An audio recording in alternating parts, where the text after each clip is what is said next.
Feliz año a quienes no había visto en persona desde el año pasado.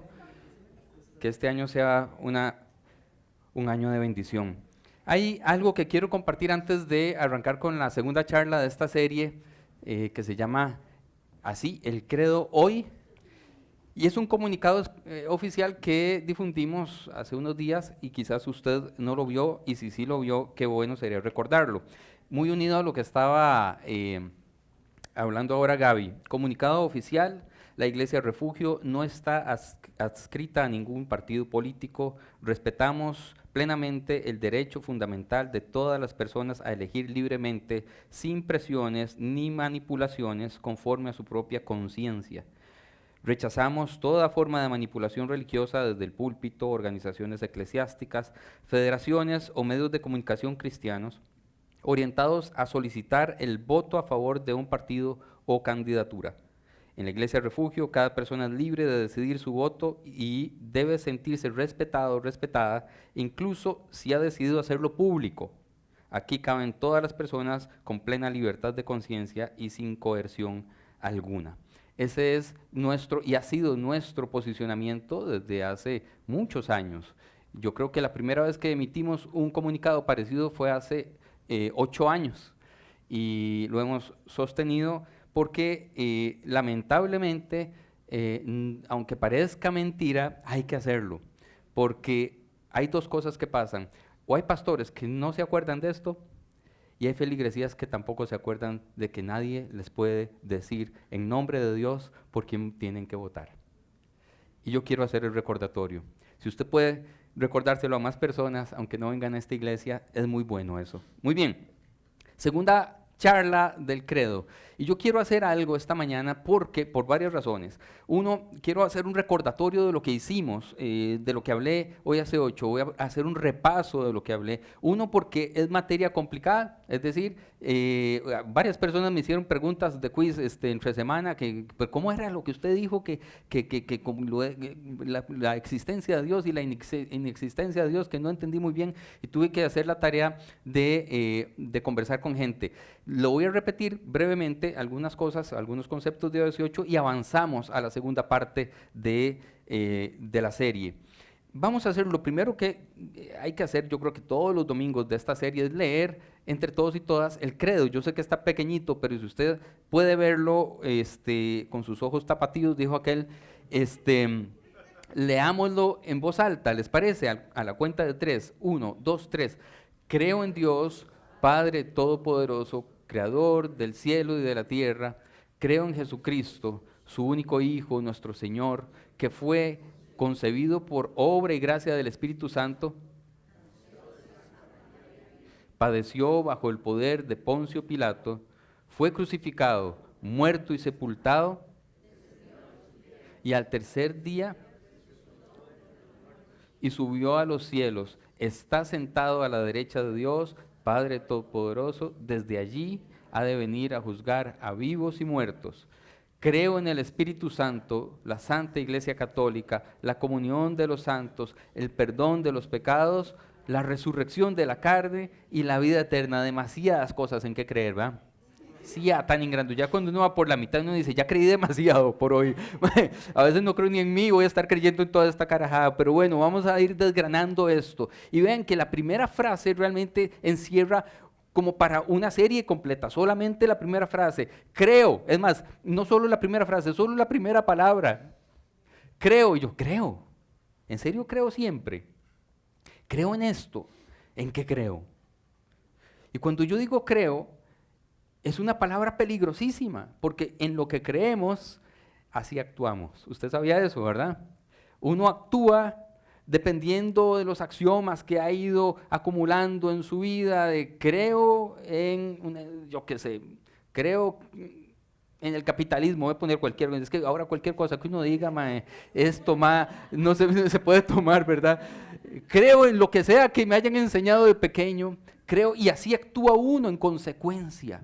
Yo crecí, y ustedes, la mayoría sabe, en una casa donde mis papás eran pastores, y crecí en una iglesia, y por lo tanto, lo que ellos creían, eso me fue transmitido de alguna forma, ¿cierto? Ahora, Laura y yo decidimos cuando nació nuestro primer hijo, Santiago, que hoy decidió por voluntad propia desde la cama de las cobijas decir, hoy no voy a la iglesia, y tiene todo el derecho porque él no trabaja aquí y no es pastor.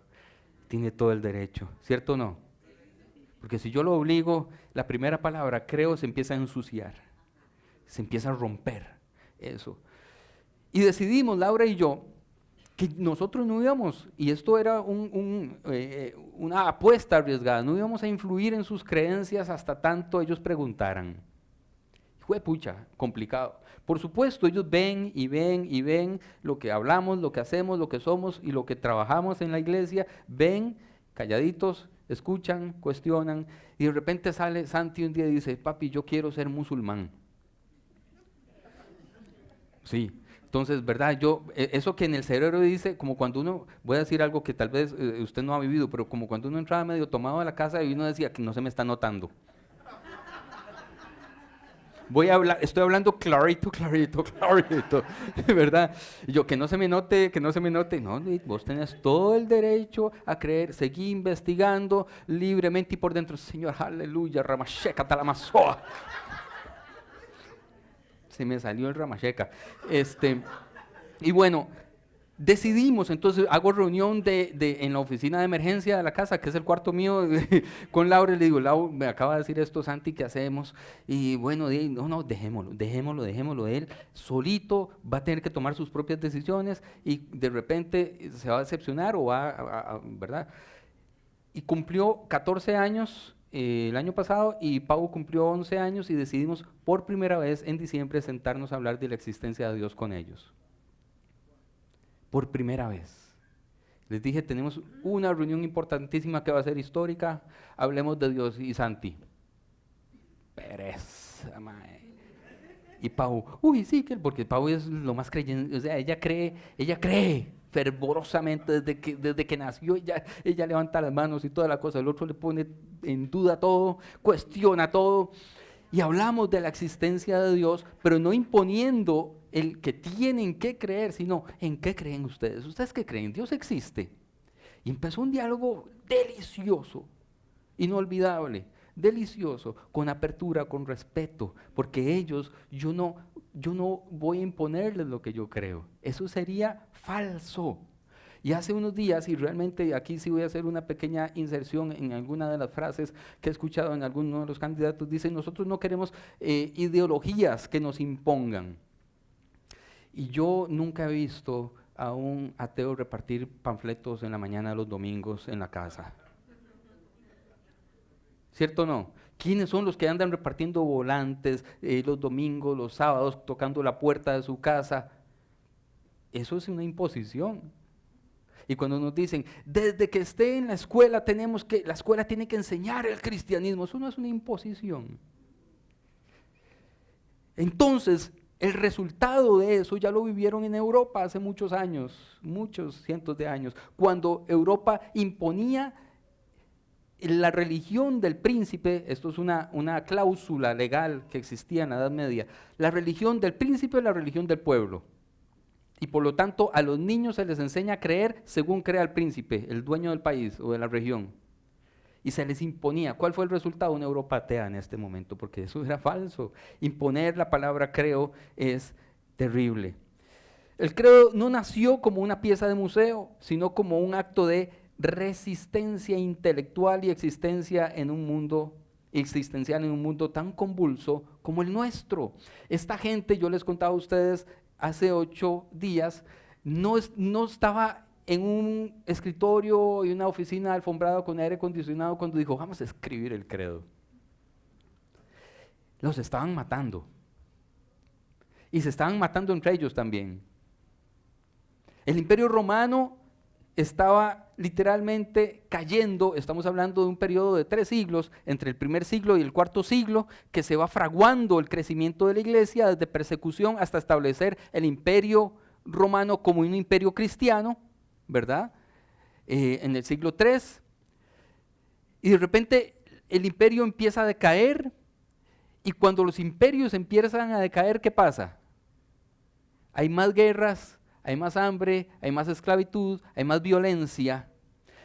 Y yo creo que tenemos un momento histórico muy parecido. Hay un ciclo imperial de nuestra era que está cayendo y que está dando las patadas, últimas patadas de muerto o de vivo, y está muy violento.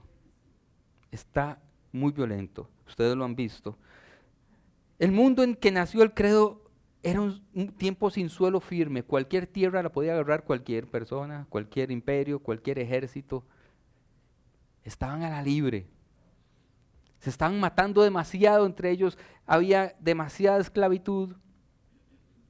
El imperio romano parecía invencible, pero estaba internamente agotado, guerras constantes, hambrunas, epidemias, desplazamientos masivos, había muchos migrantes, muchos migrantes. Nunca hubo tantos migrantes antes que cuando el Imperio Romano estaba cayendo, similar a lo que está sucediendo en este momento en nuestra historia. Una economía sostenida por la esclavitud en aquel entonces y una desigualdad estructural brutal. Había desigualdad terrible.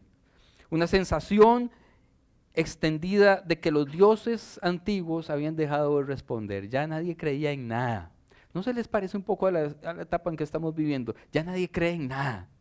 Nos vendieron humo, dicen mucha gente. Yo ya no voy a la iglesia porque no funciona, era mentira. Además, han salido un montón de escándalos de las iglesias.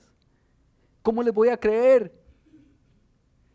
Ya no creo en ninguna religión. La gente se aleja de las religiones. Yo estoy en un chat donde van metiendo a gente que ha participado en un podcast que se llama La Telaraña, que por cierto mañana va a publicar uno en el que participo yo, que tiene que ver con esta serie y se los voy a pasar.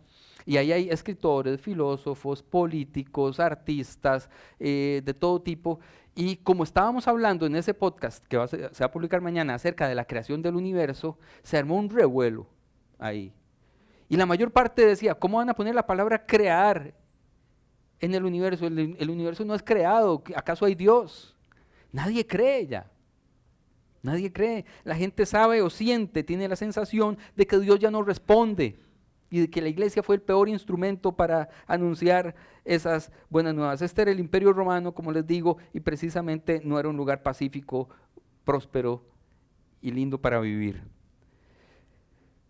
El credo no promete escapar del mundo, sino atravesar el sufrimiento con un sentido. Atravesar el sufrimiento con algo a que aferrarse.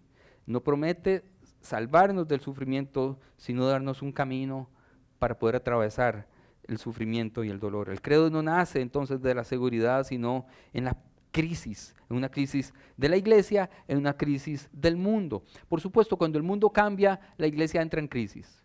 Y eso siempre sucede. El mundo entra, por ejemplo, pasa el mundo de la Edad Media al Renacimiento, donde las humanidades eran lo más, ¿verdad?, importante, el ser humano como el centro del estudio, poner, por ejemplo, la Tierra en el centro del universo, o por lo menos del sistema, sacar la Tierra del centro del sistema solar y ponerla a girar alrededor del Sol. Eso era herejía. La iglesia entra en crisis cuando hay cambios de pensamiento. Y estaba en ese momento exactamente así. Como les digo, había persecuciones religiosas, colapso político, desigualdades, violencia, y la gente sentía que había un fin de época. Es decir, no surge en tiempos mejores, sino en tiempos de descomposición igual en el que estamos nosotros. Y por eso nosotros creemos que es bueno repasar el credo en este tiempo, porque estamos viviendo una etapa parecida digamos, en todas las sociedades, pero también en la iglesia, porque el mundo ha cambiado y la iglesia no ha sabido responder, ¿cierto? La iglesia no sabe responder a los nuevos retos y quiere responder con las preguntas antiguas, ¿verdad? ¿Quién era? Galeano, el que decía, cuando creíamos tener todas las respuestas nos cambiaron las preguntas. Ya no se puede responder con lo mismo que nos enseñaron en los años 70 y los años 80, alabado sea el Señor, aleluya, amén, hermano. ¿Cierto o no? Ya no se puede creer con las mismas respuestas, porque la ciencia ha avanzado y nos ha demostrado muchas cosas. Cuando yo era pequeño nos decían que no existieron los dinosaurios, que la evolución era lo peor que podíamos creer en la vida. Un montón de cosas. Es más, nos decían que el agua era un recurso inagotable. Ya no se puede creer igual y la iglesia tiene que empezar a responder con las nuevas formas en que Dios se va manifestando. De tal manera que entonces, cuando los primeros cristianos dicen creo, no están diciendo no tengo dudas o lo tengo todo claro, sino que están diciendo no entiendo todo, pero me niego a vivir como si nada tuviera sentido. Yo no entiendo muchas cosas, pero me niego a vivir diciendo ya Dios ha muerto.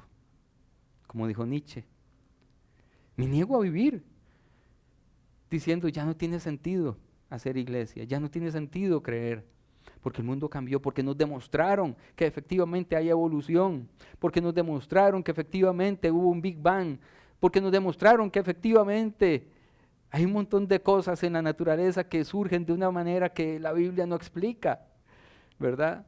Pero eso no quiere decir que Dios no exista, y de eso quiero hablar los próximos minutos y avanzar.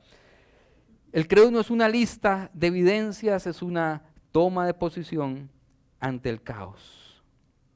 Es una toma de posición. Usted y yo nos retan a tomar posiciones, a creer en algo. Y normalmente a mí me preguntan, ¿y usted no me tire cosas, ¿verdad? Ya casi termino. Se pone violento el hombre. Me preguntan, ¿y usted? Y me hacen retos. ¿Usted cree, qué piensa del aborto? ¿Verdad? Para posicionarme. Hay momentos en que la gente lo que quiere es ubicarlo a uno para saber dónde lo pone. Es una pieza que lo tiene que ubicar aquí o aquí o aquí o aquí, como los candidatos. Uno los quiere ubicar en algún lado del espectro ideológico y entonces para saber por dónde andan, ¿verdad? A uno también como pastor, y lo pasan intentando ubicar, y a Jesús se lo hicieron, ¿verdad? Le hacían trampitas y le llevan a una mujer que había sido encontrada en adulterio junto a un hombre, por supuesto. Bueno, pudo haber sido una mujer, pero en ese caso fue un hombre, y de repente lo ponen a él en la tesitura de responder ante algo para ver dónde estaba parado. Bueno, nosotros tenemos que tomar una posición ante este caos, y mi posición es, se puede seguir creyendo. Se puede seguir creyendo, porque aunque creer sea una palabra peligrosa, es la mejor palabra que podemos tener. Entonces, Pablo, ante esto, en el primer siglo, dice estas palabras que me llaman mucho la atención. Dice, porque desde la creación del mundo, las cualidades invisibles de Dios, es decir, su eterno poder y su naturaleza divina, se perciben claramente a través de lo que Él creó, de modo que nadie tiene excusa. Pablo estaba diciendo, el que dude no tiene excusa, porque Dios se ha manifestado a través de ¿qué? ¿Qué dice? De lo que Él creó. Ojo, aquí hay una clave. ¿Qué es lo que Dios creó? La naturaleza, pero también los seres humanos. Y ahí es donde, como diría mi tata, tú eres el rabo de la chancha. Porque si Dios se manifestó a través de los otros seres humanos, malos mensajeros tenemos. ¿Cierto o no? Somos pésimos siendo manifestaciones de Dios. Manifestaciones de Dios. De tal manera que cuando uno dice, no creo en Dios, ¿realmente qué está diciendo? ¿Me ha llegado mal el mensaje? ¿He tenido malas experiencias? ¿O realmente no creo en Dios? Y entonces esto, mi esposa me lo estaba preguntando hace unos días, porque tuve una conversación con una amiga que le decía eso, es que yo ya no creo en Dios. Y me decía, ¿qué le respondo? Y yo agarré una servilleta y le dice este gráfico del que voy a hablar unos 5 minutos y luego vamos a pasar a la segunda parte. Porque la primera parte del credo dice, creo en Dios Todopoderoso, ¿verdad? Y entonces uno tiene dos formas de percibir esto. Una, el concepto de existencia de Dios, y luego los atributos de Dios. Los atributos de Dios, ¿verdad? Los atributos de Dios los manifestamos a través de otros seres humanos, lamentablemente. Amor. El amor de Dios, ¿cómo se manifiesta? A través de los hermanos, a través de la iglesia, a través de la solidaridad, de la, ¿cómo se llama? A través de la aceptación, a través de la caridad. ¿Cierto o no? Porque si usted se quiere poner a sentir el amor de Dios, se puede, pero es muy místico, a través nada más de los árboles y abrazar árboles, está bien, no lo discuto, pero le van a quedar debiendo un poquito. Lo que pasa es que con los seres humanos nos va un poco peor. Entonces la existencia de Dios, ¿cómo la demostramos? Yo hice una tesis, ahorita ya voy a hablar de eso, acerca de esto, emanada de un libro de un filósofo neerlandés, que se llama Baruch Spinoza, que él quería demostrar la existencia de Dios a través de la geometría, y es muy interesante. Entonces, dice Pablo que se perciben claramente a través de lo que él creó, todo eso, Dios, existencia. Bueno, entonces, así se llamaba la tesis que yo hice, y les voy a resumir 3 años de brete en 2 frases. Eso se los dijo 18. Vamos a ir hilando fino acá. La primera frase, Baruch Spinoza dice, Dios es posible, ergo existe, por lo tanto existe. Dios es posible. Y uno dice, bueno, está un poco escueta la demostración de Dios ahí, ¿verdad? Está como que me está quedando debiendo mucho, como que para llegar a esa conclusión necesito más carnita. Pero él sigue y dice lo siguiente, una cosa existe necesariamente cuando no hay ninguna causa intrínseca o extrínseca que le impida existir. Y sigue. Como no hay ninguna causa intrínseca o extrínseca que impida que Dios exista, el existir corresponde a Dios. Voy a explicar esto. Cuando nosotros decimos Dios no existe, la siguiente pregunta que tenemos que hacernos es, ¿qué le impide existir a Dios? ¿Qué sería lo que impide la existencia de Dios? ¿Qué? ¿El universo? ¿El sol? ¿La energía? ¿Qué es lo que le impide la existencia? Y si existe algo tan grande que impida la existencia de Dios, ese algo es Dios. Porque sería todopoderoso, ¿cierto o no? Lo que determinemos, sea lo que sea, que podría impedirle la existencia a un Dios, ese algo es súper poderoso porque sería más poderoso que Dios y por lo tanto se convierte en Dios, y una vez más caemos en cuenta de que Dios existe. ¿Me estoy explicando? Esa es la parte más complicada. Sí. Y cuando decimos entonces Dios es posible, es porque no hemos encontrado ni la ciencia, ni la teología, ni la filosofía algo que pueda impedir la existencia de un Dios.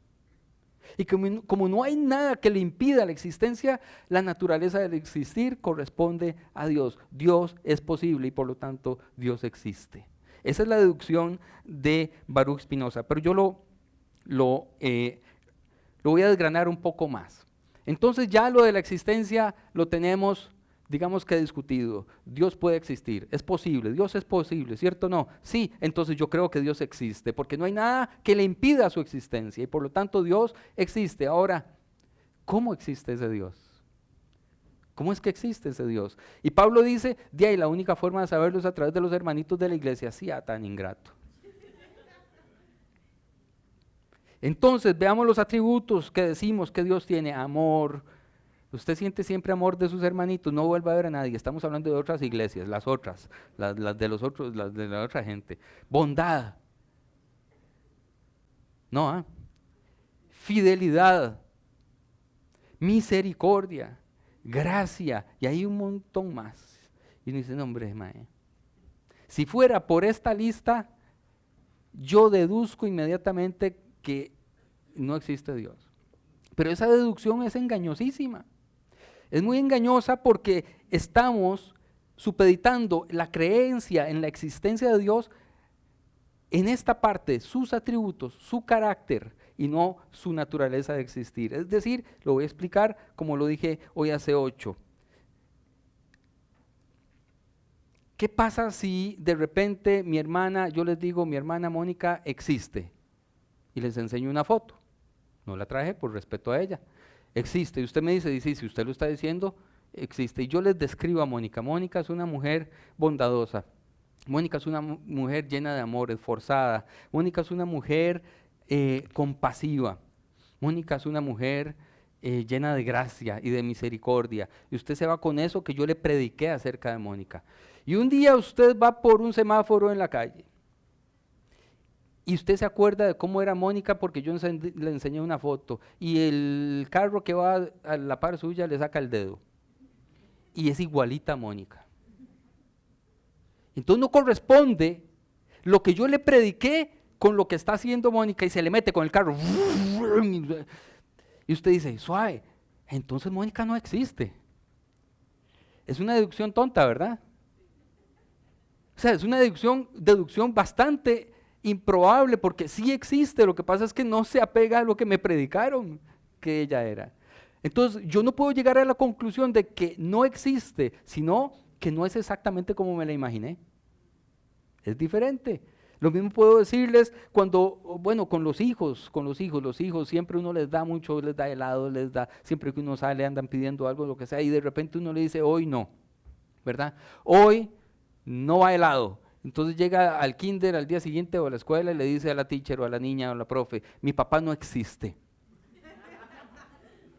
¿Cómo que no existe? No existe. No cumplió mi deseo de que me diera helado. Es una deducción mala, ¿cierto o no? Porque estamos deduciendo su existencia a partir de los atributos. Dios es amor, por lo tanto me tiene que dar todo. Dios es bondadoso, por lo tanto tiene que responder todas mis oraciones. Dios es fiel, por lo tanto nada me va a pasar nunca, voy a sufrir, pero ni una uña encarnada.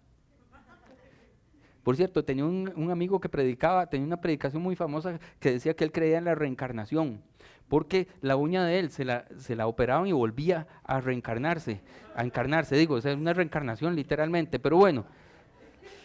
Dios es misericordioso, es que hay pastores de pastores. Tenía otro pastor que predicaba, se llamaba, ay Dios mío, ¿cómo era? El asesinato del diablo manco o algo así.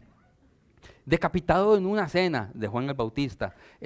Habían predicaciones muy interesantes. Dios tiene gracia siempre. Y entonces, cuando eso no se acopla, cuando uno va a una iglesia, cuando tiene un enfrentamiento con un pastor, cuando se decepciona de las iglesias, todo esto se borra o se contamina. Entonces decimos, Dios no existe, estoy decepcionado. Pero vamos un poco más allá. Las guerras, el dolor, muchos de los argumentos de la gente es, si Dios existe y es amor, ¿por qué permite que haya guerras, haya niños con hambre, haya violaciones, haya asesinatos, haya tanto sufrimiento? Porque nosotros vemos a Dios a través de los seres humanos. Y los seres humanos son los que hacen la guerra, los que matan, los que violan. No Dios. Estamos jodiendo los atributos de Dios, porque nosotros somos los mensajeros de esos atributos, y como nosotros somos pésimos mensajeros de esos atributos, hay gente que dice, yo no creo en Dios porque Dios es malísimo, es un Dios, ¿cómo se llama? Machista. Bueno, es machista porque nosotros hemos hablado de todo esto a través del machismo, ¿cierto o no? Nosotros hemos creado iglesias que son machistas, que son patriarcales. La Biblia es machista, depende de quién la esté predicando, ¿cierto o no? Si la predicamos desde el machismo, desde el patriarcado, pues va a ser machista y patriarcal. Esto ya lo dije. Entonces, hay otra opción entre creer y no creer, es dudar. Y dudar, según la palabra, la propia etimología, tiene dos opciones. Dubitare significa tener dos opciones al frente. Y vean qué interesante, porque la Biblia nos enseña que eso también es posible. Había un hombre cuyo hijo estaba enfermo y le pidió a Jesús que lo sanara. En aquel entonces lo que se creía es que estos ataques epilépticos o cualquier otra enfermedad no reconocida era una posesión demoníaca. Entonces este hombre le pide a Jesús, por favor libera, sácale el demonio a mi hijo. Y entonces aquí viene ese texto y dice, ¿cómo que sí puedo? Dice, si puedes, sana a mi hijo. Y dice Jesús, ¿cómo que sí puedo? Para el que cree, todo es posible. Sí creo, dice de inmediato el padre del muchacho, ayúdame en mi poca fe. Ayúdame en mi poca fe. El padre estaba dudando, pero Jesús no se enoja por la duda. Jesús tiene misericordia en medio de la duda. Dudar también se vale. Siempre vamos a tener un momento de duda.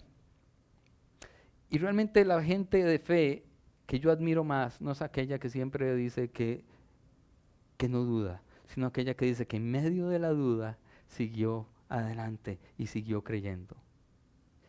Con dudas, pero siguió. Esa es la que yo admiro más. ¿De acuerdo? Aquí Santiago nos dice una versión un poco más complicada. Dice, pero que pida con fe, sin dudar, porque quien duda es como las olas del mar, agitadas y llevadas de un lado a otro por el viento. Y no me gusta mucho lo que dice Santiago, porque yo creo que Santiago también en algún momento tuvo que dudar. Así que esto fue el resumen de hoy 18. Ahora arranco con la segunda parte en lo que me queda de charla. La segunda parte del texto del credo es el que viene aquí abajo. Ya hablamos de creo en Dios Padre Todopoderoso. Nosotros no podemos decir simplemente no existe porque nos ha ido mal en la vida. La existencia de Dios no se corresponde con cómo me va en la vida a mí, ni cómo le va al universo. Él puede existir y por lo tanto creo. Y esa es la primera afirmación que nosotros tenemos que hacer. La segunda es que creo que Él es el creador del cielo y de la tierra. Y empieza a joderse más el asunto, complicarse más. Bueno, porque yo puedo ser un teísta, digamos que agnóstico que dice, yo creo que hay algo ahí. Pero no creo que ese ser haya creado todo. No creo que sea el creador. También puede ser, ¿verdad? Y entonces la Biblia sí que nos dice cosas al respecto.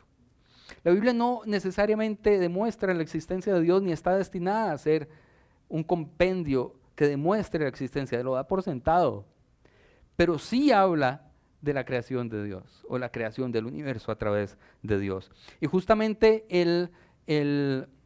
¿cómo se llama? El podcast que les voy a pasar mañana está basado en esta discusión. Me pusieron a discutir, es un podcast que reúne personas de letras con personas de ciencia.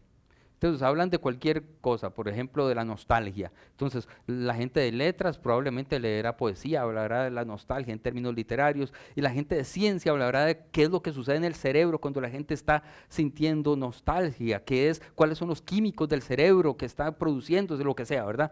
A mí me toca hablar con una física que es experta en el universo, ¿verdad? En las ciencias del universo, y yo entonces hablando desde la parte de letras. Y fue muy interesante, muy interesante. Vean qué interesante esto. Así arranca la Biblia. En el principio, Elohim creó los cielos y la tierra y todo estaba vacío.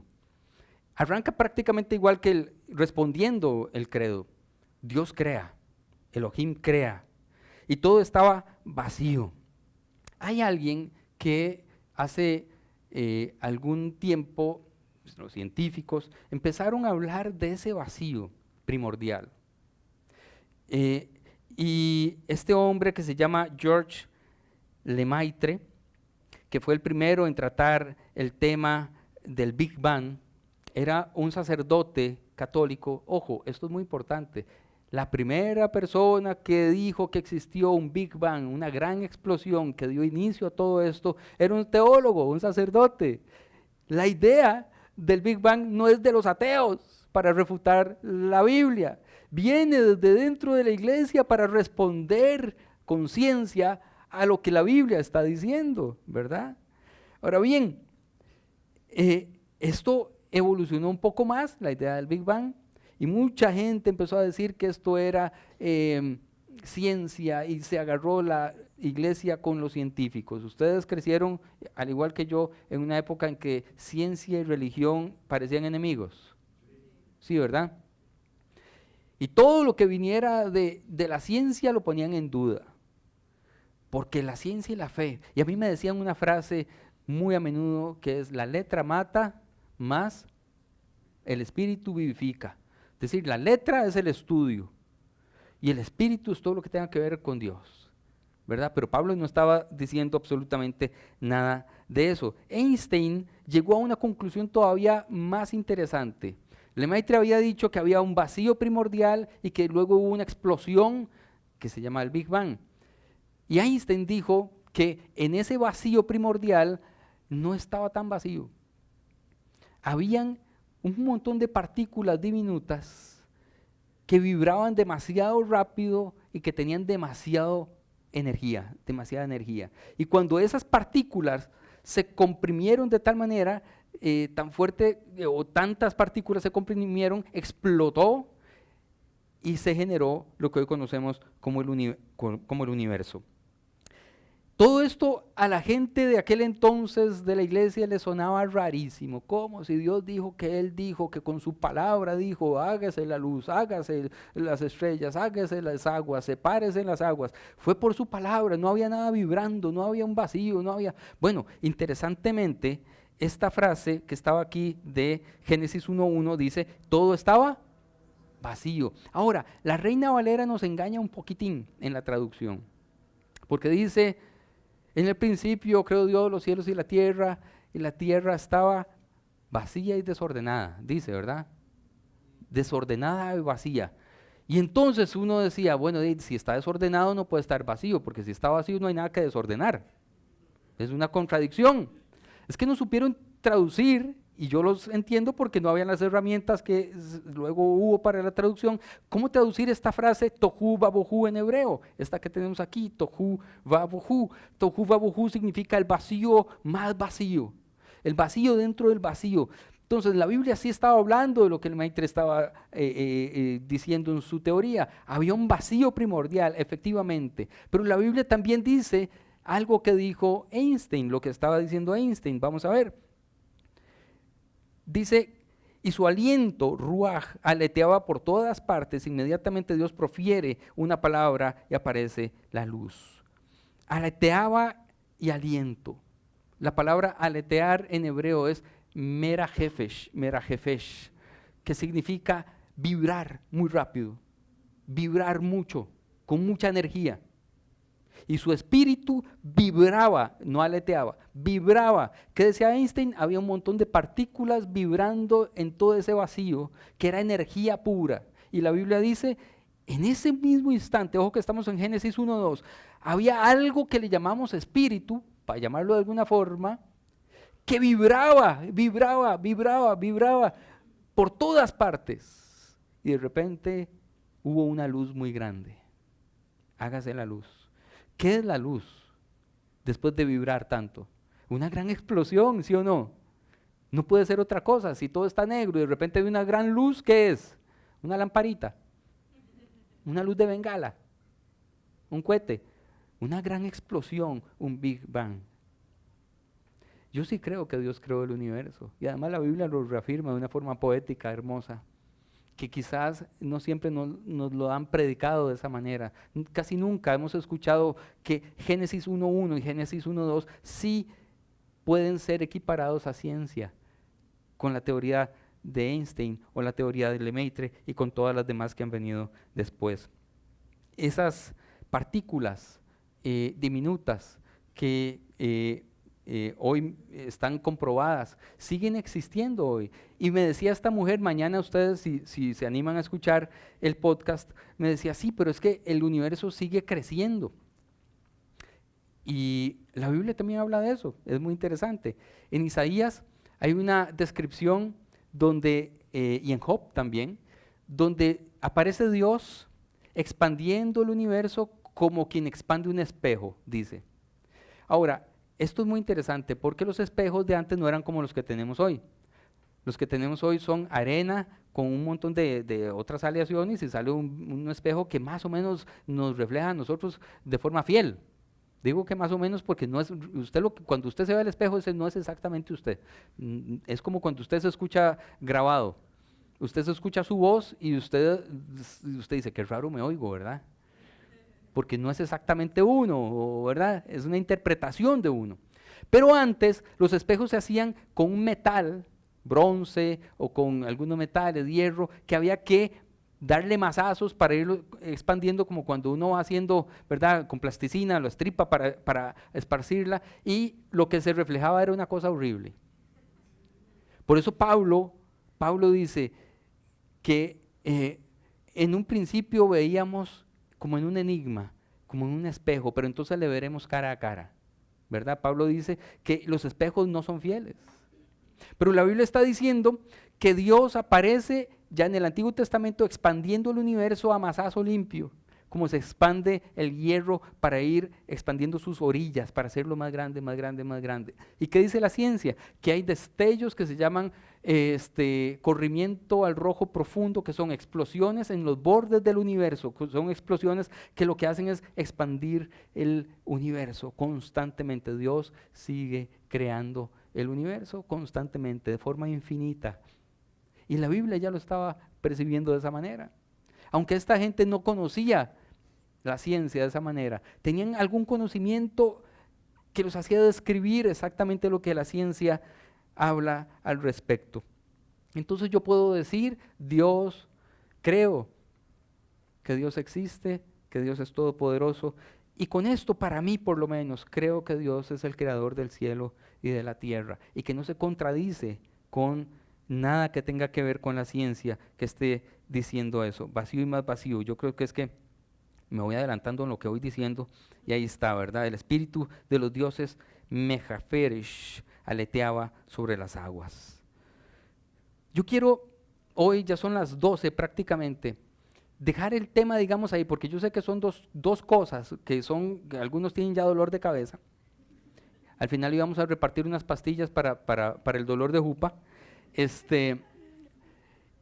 Y es denso de repente, y de verdad que quiero hacerlo sencillo para que podamos digerirlo de forma sencilla.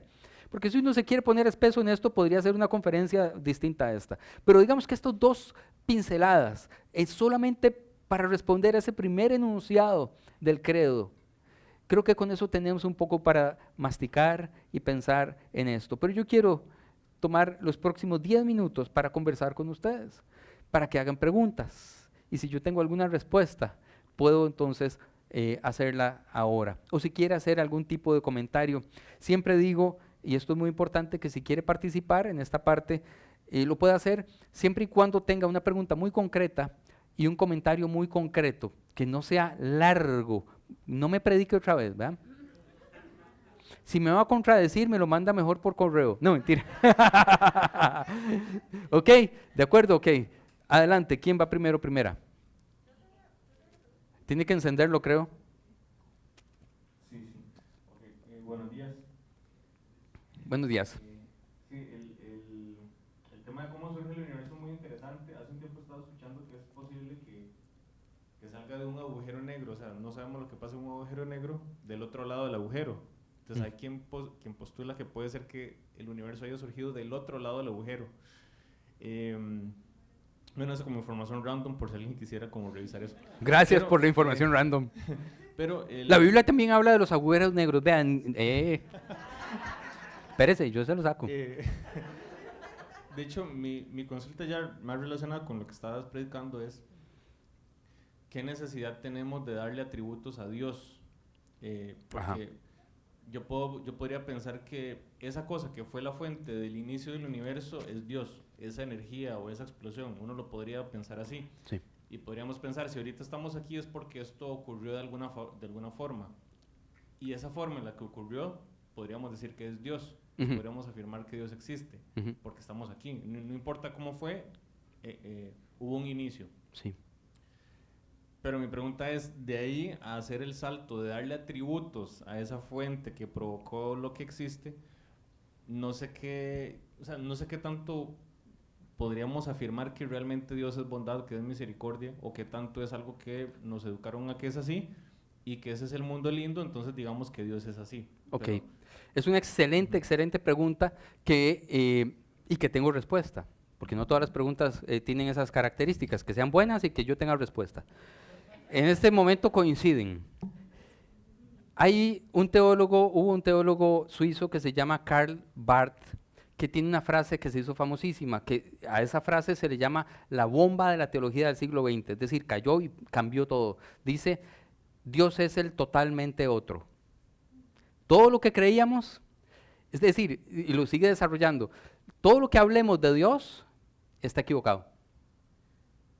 Porque Dios es mucho más de lo que podemos hablar. Un Dios que se pueda describir ya no es Dios. porque entonces lo encerramos en una palabra. Y Dios que quepa en una palabra y ya no es Dios. Dios que quepa en un libro ya no es Dios. Dios no cabe ni siquiera en la Biblia. Dios es mucho más grande que la Biblia, ¿cierto o no? Entonces todas las descripciones de Dios son puros acercamientos o intuiciones de Dios. Pero entonces, llega un momento en que, incluso Génesis, cuando se está hablando de Dios creador, la gente que está pensando en ese Dios creador no le está dando atributos todavía. Esa gente todavía creía en potencias, en fuerzas, en espíritus, en cosas que habían, pero no tiene unos atributos. Y luego llega un desarrollo de los seres humanos que quieren traer a Dios a una explicación más plausible. Y entonces hacen dos cosas. La primera es atribuirle a Dios emociones humanas. Eso se llama antropopatismo. Antropopatismo. Entonces Dios es celoso. ¿Cuándo ha visto usted Dios celoso? Si no le hace falta nada. Dios es celoso. Dios, la ira de Dios. ¿Verdad? Dios no puede estar celoso. ¿Qué son los celos? Los celos son inseguridad, ¿o no? Y Dios es un Dios inseguro. No puede estar celoso. La palabra celos atribuida a Dios es un intento de humanizar ese ser para decir, bueno, Dios tiene que reaccionar como reaccionaría yo.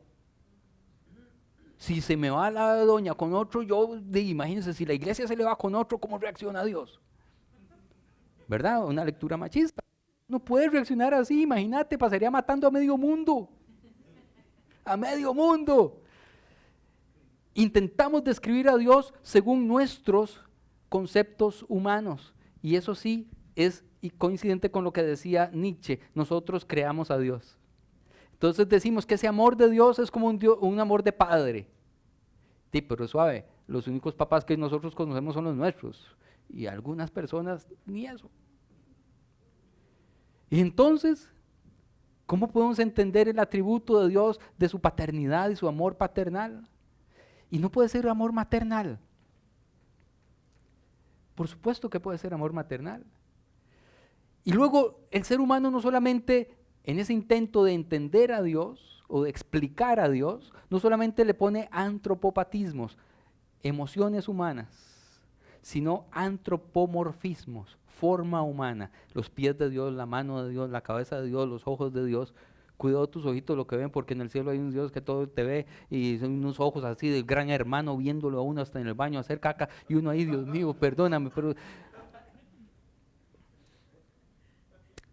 Dios, sus manos, sus ojos, sus labios, sus pies. Dios no tiene pies. Si decimos que Dios es omnipresente, ¿para qué va a ocupar pies? ¿Cierto o no? Si decimos que Dios es omnipotente, ¿para qué ocupa manos?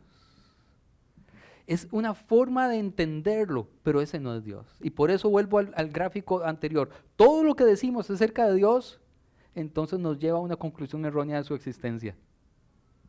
Porque si pensamos que Dios tiene pies y tiene manos, y de repente Dios quitó su mano sobre nosotros porque me fue mal, entonces pensamos en un Dios realmente antropomorfo, como el que aparece en la Capilla Sixtina de Miguel Ángel, un señor blanco, de pelo canoso, grande, que tiene manos y pies, y que entonces es un Dios finito, es un Dios humano, es un Dios muy limitado. Todas las descripciones de Dios, dice Karl Barth, son alotría. Alotría es una palabra suiza, él es suizo, para describir cómo suenan las ferias, como en Zapote, todo el barullo de gente hablando, así suena todo lo que describimos de Dios. Nunca da en el blanco, porque Dios es el totalmente otro, es superior a todo eso. Dios es Dios y no se puede describir. No sé si eso responde a tu pregunta. Sí, más o menos, es que no veo su cara, entonces si me puede estar diciendo otra cosa. Ok. José. Sí, adelante. ¿Dónde están? ¿Quién es? ¿Cuántos son? De uno en uno. Sí. No sé, yo creo que como llegué un poco tarde al Evangelio a mis 48 años, entonces no tuve tiempo Sin la flor de la vida. en esos 30 años anteriores de haber profundizado en filosofía y en todo esto que es apasionante y que le fascina a los ateos cada vez que quieren discutir con algún creyente. ¿Por qué? Porque entonces te plantean unas cosas que vos no tenés respuesta. Sí. ¿Verdad?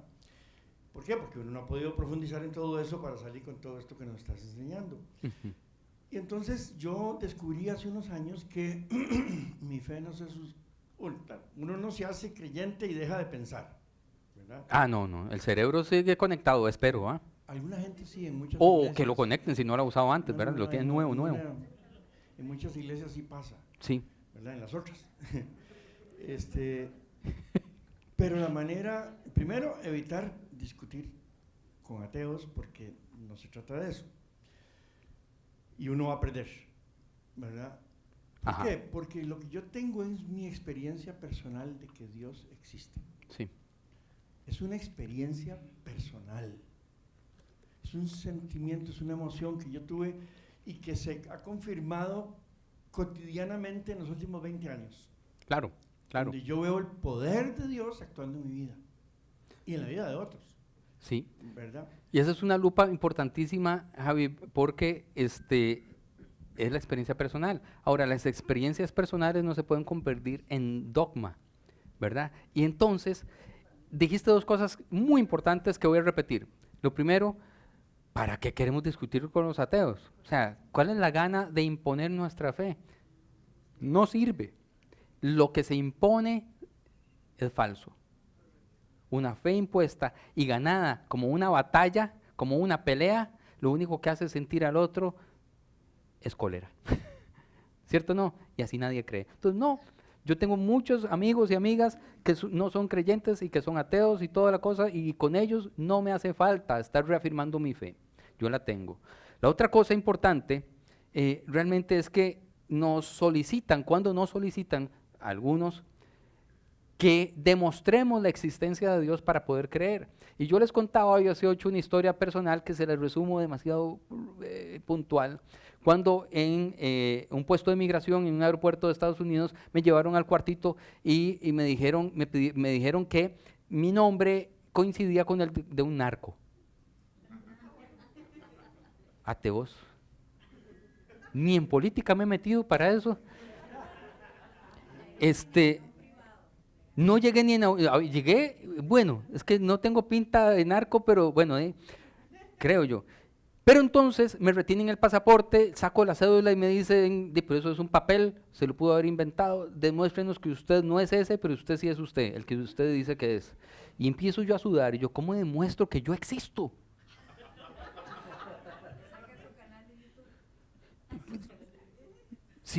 No podía, no me han quitado todo, o sea, no me quitaron los pantalones porque ya era demasiado, pero no tenía cómo, no tenía nada, y se iban, me dejaban solo en una sillita meditando, regresaban a ver si ya se me había iluminado, y yo, no es posible demostrar mi existencia, usted no puede demostrar que usted existe, se lo aseguro, usted no puede demostrarlo, que usted existe con sus 2 apellidos, o 3 o 4 apellidos, depende de cómo usted ame a su familia. Usted no puede demostrar su existencia de ninguna manera y por eso los estados inventan el registro para que usted tenga un papelito que diga, pero ese papel tampoco dice nada porque es manipulado a veces. Yo ayer estaba hablando con mi suegro y decía que cuando en el 48 o algo así el registro civil se inaugura, empiezan a pedirle a la Iglesia Católica que trasvase todos los documentos que tenía de bautismos, fe de bautismos, de matrimonios y de defunciones, y había un montón de errores. Y entonces todavía persisten esos errores hasta el día de hoy. Eso tampoco demuestra la existencia de nadie. Y entonces yo llegué a la conclusión teológica en aquel cuarto de migración de Estados Unidos, Dios se revela de formas increíbles, de que si yo no tengo la capacidad de demostrar mi propia existencia, aunque yo esté segurísimo de que yo existo, ¿cómo me van a pedir a mí que demuestre la existencia de un Dios infinito, todopoderoso y eterno? No me voy a meter en ese berenjenal, porque es mentira. En el momento, como dice Bonhoeffer, un Dios que se pueda demostrar es un Dios que no existe. Si yo puedo demostrar la existencia de Dios, es porque lo puedo meter aquí en una botellita, en una fórmula matemática, en una fórmula teológica, en una fórmula filosófica o en un libro. Y por lo tanto ese Dios es un Diosito chiquitito. Justamente creo en un Dios infinito porque yo no puedo describirlo ni demostrarlo. Eso es importante para la fe. Ok, son las 12:07. Una pregunta o comentario más, si es que lo hay, y vamos casi que terminando. Es una pregunta sencilla. Ajá, Eva. Oli, Evita chiquita, en colegio católico le enseñaron, yo creo en Dios Todopoderoso, creador de la tierra, de todo lo visible y lo invisible. Ajá. ¿Qué pasó con esa frase? Hay, digamos, gracias por la pregunta, muy importante. Nosotros elegimos el credo apostólico, lo que se llama el signo de los apóstoles, que es el primero y el más resumido y el más universal, ¿verdad? El que es consensuado por todas las, digamos, denominaciones o facciones cristianas del planeta Tierra. Hay otros que son más regionales, digamos que son, que añaden artículos de fe y añaden algunas palabras con las que no está de acuerdo el resto o tiene problemas en estar de acuerdo. Entonces, el credo apostólico es el más reducido y el que está contenido en todos, pero no añade otras cosas, ¿verdad? Entonces es el más ecuménico, ¿verdad? Hay algunas palabras que después vamos a revisar y algunas frases como por ejemplo Iglesia Católica, esas dos palabras, qué quiere decir y por qué podemos afirmarlo con fe y sin ningún problema con nuestras convicciones. Hay otras palabras, digamos infierno, ¿existe el infierno? ¿No existe el infierno? ¿Verdad? Todo eso lo vamos a ver en las próximas charlas, pero este es el más reducido de todos y el más universal de todos, lo que se llama el signo de los apóstoles, no el signo de la iglesia, sino el de los apóstoles, el primero. ¿Ok? ¿De acuerdo? ¿Algo más? Tenemos 2 minutos y podemos concluir. ¿Había alguien por ahí? Ajá, acá. ¿Pablo? Bueno, buenas tardes. Pues pucha, tiene voz de locutor, me asustó y todo. Yo más que mi Soy pregunta, Dios. quiero agradecer muchísimo por esta serie. Yo creo que yo soy como Paula desde chiquitito. Y para mí, de hecho, así para rajar un poquito, cuando la gente chiquitito me decía, papá, todas estas concepciones erróneas que la religión me hizo ir construyendo sobre los atributos de Dios, nunca me hizo dejar de creer, pero sí me hizo vivir muy enojado con Dios. Claro, excelente punto. Me hizo vivir muy enojado con Dios porque Él no pudo sanar a mi mamá y se murió, porque han pasado cosas muy difíciles y he tenido que enfrentar circunstancias muy difíciles porque la vida no es como me la plantearon que Dios tenía que hacerla. Ajá. Entonces yo quiero agradecer mucho este espacio porque esta lectura, esta relectura de la existencia de Dios me permite a mí primero confirmar esa creencia desde muy pequeñito que siempre ha estado ahí, pero también entender por qué estuve tan enojado con él tanto tiempo y agradecer porque las personas que están acá, que tal vez están empezando, que no están desde chiquititos metidos en estas iglesias, tienen la posibilidad de ver a un Dios distinto, de un Dios que no tenemos que cuestionar por sus atributos porque, como decía Pablo, Él es lo que es. Y bueno, yo sí lo veo en los árboles, en los amaneceres, en los atardeceres, en mis hijas, cuando yo digo, bueno, pero es que ¿de dónde salieron? ¿Cómo puede ser cosas tan perfectas desde la nada? Entonces agradecer muchísimo. Yo no veo que sea tan difícil conversar sobre personas no creyentes de Dios. A veces lo más difícil es conversar con los viejos, con los que crecimos con la Reina Valera. Eso, somos los más jodidos. Los más complejos. Tiene toda la razón. Entonces, conversar con mi papá sobre estas cosas es lo más difícil. Sí. Entonces, agradecerle mucho, pastor, y agradecerle a la congregación por esta apertura y por estar acá. Gracias, Pablo. Qué lindas palabras y me anima muchísimo, porque efectivamente el enojo es parte de lo que confundimos con no creo en. Estoy tan enojado con una versión de Dios que no se ajusta a lo que me vendieron. Me vendieron demasiado humo, ¿verdad? La iglesia predicó tantas cosas. Si usted se convierte, antes decían eso, ¿verdad? Se le arregla la vida. Y no. La gente que ha tenido una adicción, usted se hace cristiano y la adicción desaparece por arte de magia. No. Usted se convierte y su matrimonio se arregla. Mucha gente llega a la iglesia porque tiene un matrimonio en dificultades, buscando ayuda. Y si viene a la iglesia, su matrimonio se arregla. No se arregla. Hay que bretear. Usted viene a la iglesia y su economía se arregla. Tampoco. Hay que seguir creyendo, por un lado, y breteando, administrando y mejorando y sanando por el otro. Entonces, la imagen que tenemos del Dios predicado es muy distinta al Dios practicado. pero yo me quedo con el Dios que practico, con un Dios que es mucho más grande de lo que me hayan predicado, mucho más grande. Pero incluso en ese Dios tan grande hay un atributo que es el único que de verdad siempre es evidente, y es el amor de Dios.